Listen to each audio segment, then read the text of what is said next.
Start chasing them. Get them out of here. You girls made a wrong turn, I think. Out the door, you.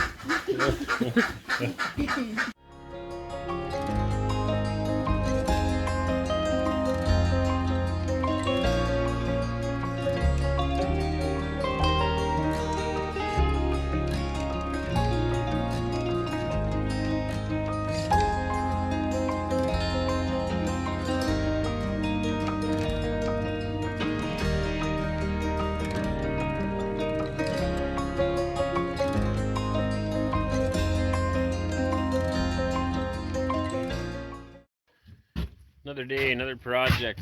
It's been an awesome day. You can tell I'm up a little higher here. I'm on the mezzanine that we built in what will be our shop one day.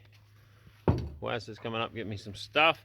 So we've had the water barrels. This is our water supply for our house. We've had these 4 barrels in our house, in the breezeway, all winter long. We were thinking about putting them up here last fall, but we didn't end up doing it because of the cold. We just couldn't figure out how we would keep them warm out here. They would end up freezing, and that wouldn't work for us. So we stuck them all in our breezeway. As you can imagine, it takes up a lot of room. Each one of these barrels is 4 feet wide this way, and I think 4'6" the other way, maybe even close to 5 feet. Knobby, but yeah, about 4'6". So they take up an enormous amount of room for them. The other problem is we haul creek water. We suck our water out of the creek, we bring it in here, and then dump it into these barrels, and are just transferred over with another pump. The problem with that is that it's cold water going in here, and our house being so warm with the wood stove especially, that the sides of these tanks would condensate like crazy. And I think I showed that in an earlier video. It would just literally drip water off the sides of these barrels into our breezeway. So then the floor would become a mess until the water inside these barrels, the internal water, would become the same as the atmosphere in our home, and then it would quit condensating. But of course, by then, the water level's low, you're gonna go haul more water, and it's just an ongoing thing. So between taking up a pile of space and that water issue, we really wanted to get them out here. Weather's nice now, it's spring here. We don't foresee too many more days below freezing. And so I finally got them up here on the mezzanine. I've got a walkway here. Ideally, I would probably put plywood there too, but plywood has, for some strange reason, become extremely expensive right now. And so I don't really care. I don't have to walk there. As you can see, I've got plenty of room to walk here. And I just stuck them on 2x4s there. So we'll reinforce down below yet. I got to put more lumber down underneath and some more supports, because this is a fair bit of weight and we don't want anything to happen to that. But we will now have our water supply here. Now, if you also see, we've got our eaves trough is right there. We have been using that to fill down below. The other one I have not yet hooked up. You can just kind of see the downspout there. I'll move my head in the right direction.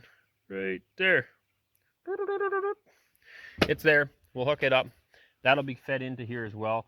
Probably down the road we'll end up having more barrels. This is 4,000 liters here. I had thought maybe 10,000 would be nice to have, and I definitely have the room for that here on the mezzanine. That would be another 6 barrels, 3 on either side of this. That should give us a lot of water. And once we build the shop's going to be going to the other side of the van there. We'll have all of that roof as well as the house roof to collect that water and fill these up. So in a good rainstorm, it will not take long to fill one of these barrels up. We can easily fill a 1,000-liter barrel in a good downpour just on the one side of the roof. So now that we'll have both sides hooked up, that's 2,000 in a good rainstorm, and that's not even a long rain. So once we get the shop on there, it'll be that much more. This is 40 feet of roof. That'll be another 60. So looking forward to that. We're hooking all them up right now. So far, we've only had one hooked up. When it runs empty, we would transfer from the other 3 over, just because I couldn't find the proper fittings. So I have now found something that will work, and so now I'm going to hook all 4 barrels up. There'll be no more transferring, which also consumes juice. We were using hydro for that from our solar panels. But you have that transfer pump running the whole time. It does consume power that is precious to us. It all takes sunshine to make. So the least amount of power we use, the better. This will also give us gravity feed into the house. I don't know if that'll be enough pressure yet or not. I'm going to find that out once we get this hooked up. We do have our 12-volt water pump yet though, so we could be hooking that into this. What else can I tell you? Yeah, they're all hooked up. We won't have to do that. They'll hopefully fill up with rainwater once we get a good rain pour. I got to get that hooked up. I'm hoping to do that tomorrow to get a line brought in.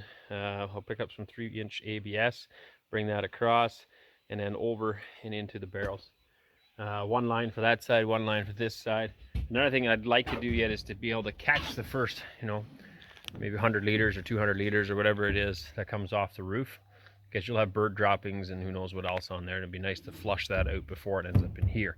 Now, in case you're wondering, don't be alarmed. We do filter everything. Everything goes through a rain fresh water filter that will pull out 99.89 or whatever it is % of all bacteria.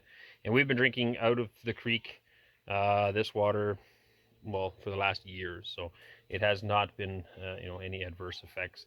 The creek can also be pretty nasty. There's fish in there. There's there was a beaver pond. There's stuff. So that filter definitely helps, takes it all out. And yeah, now we'll have this here. Like I said, we'll probably add a few more to this yet. But it's moving in the right direction. Also gives an enormous amount of room in the breezeway now, which is exciting.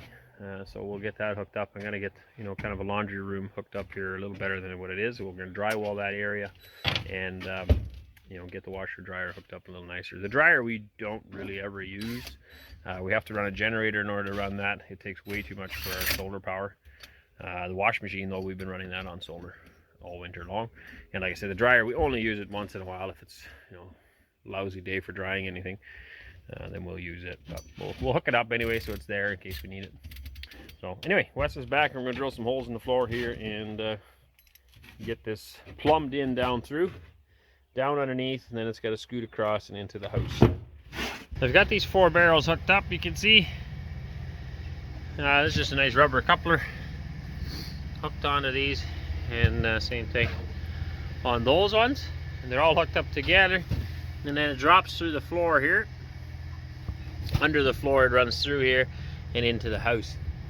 And then we've got our our eaves troughs hooked on. It's all sloped and into the top of that one. Got to cap the rest of this off yet. And then same thing here. Now the garden hose in there, when we don't have rainwater, which right now we're running pretty low as well. There's only about 200 liters in each barrel roughly, so 800 liters of water here. Then we haul water from the creek still and pump that in through here. Eventually we're going to add more barrels because there's lots more capacity coming off the roof, but we just don't have storage for it. So we got room up here for more barrels on both sides. I'd like to add that as soon as we can get around to buying some more barrels, I guess. This here is nothing. The kids were, whoop, lost the hose.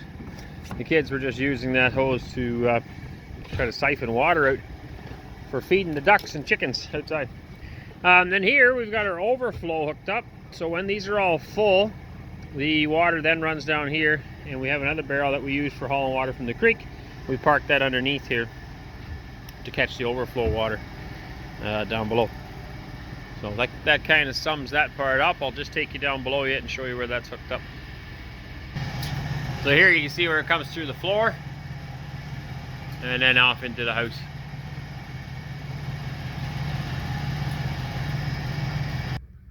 Alright, and then on this side it comes in the house over this side. I got to stick a ball valve in here yet to shut it off because there is a primary filter, little guy here. I want to throw a bigger one in. If you can quite see that or not. Right there, that little tiny one. And it catches sediment and just junk that gets in the tank. So in order to clean that out though, I have to shut off. We had to clean it out once before and I just shut off all the 4 tanks. It would be a lot more convenient if we just threw a ball valve in here. And then I'd like to get a bigger one. You can get like about a 1 foot tall canister for filtering primary and put that in here. Anyway, this is our water pump. It's a 12 volt pump.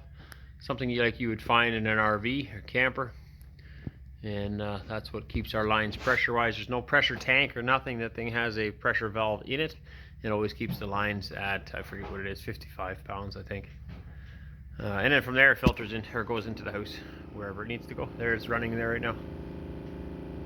So that's the only downside. It does have that noise to it, right? So we may be able to insulate that a little better, but you can definitely hear when the water pump's running.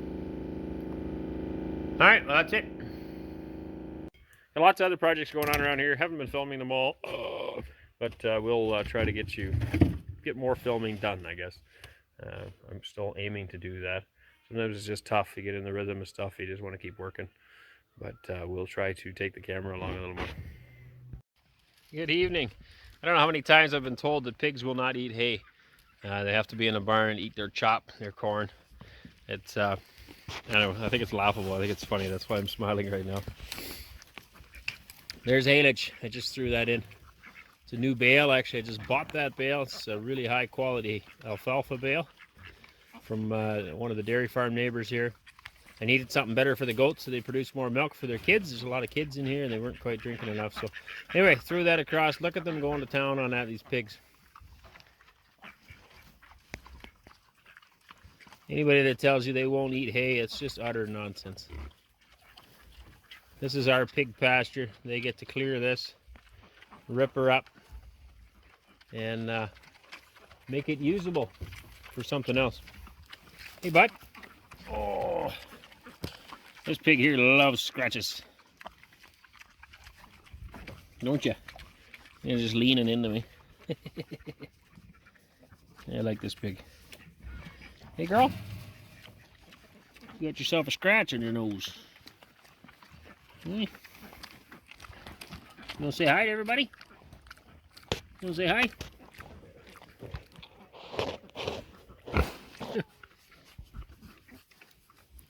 Living the dream. Anyway, like I said, this is how you make good quality tasting pork right there. People say our pig tastes so good. I don't know. I think it tastes good too. I'm not going to say it tastes so much better than everybody else. So let the customers speak. And a lot of people love it. And this is why, I think. Because they're eating grass. This is nature intended. This is God intended.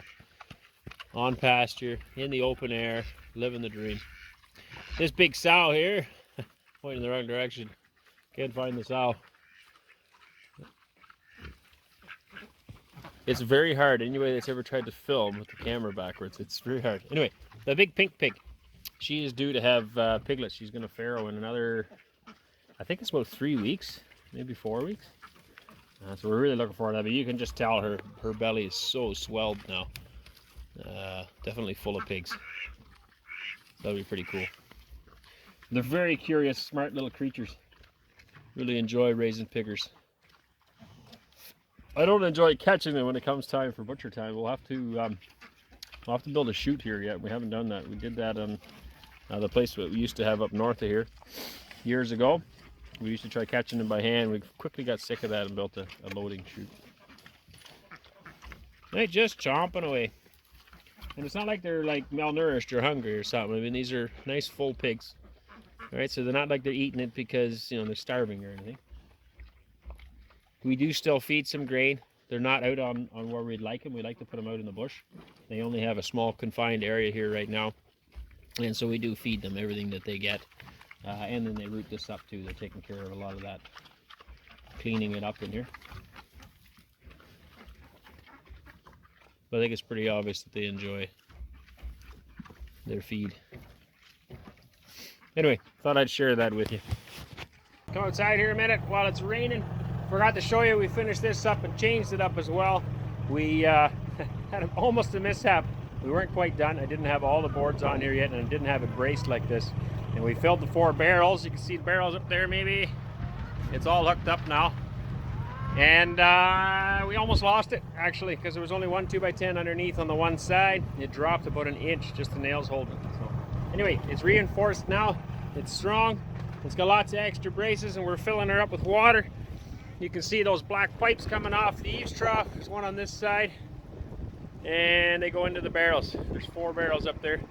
It's kind of cold and wet, so I'm going to go back in. Just thought I'd show you that in a minute. They are filling up right now. Very cool.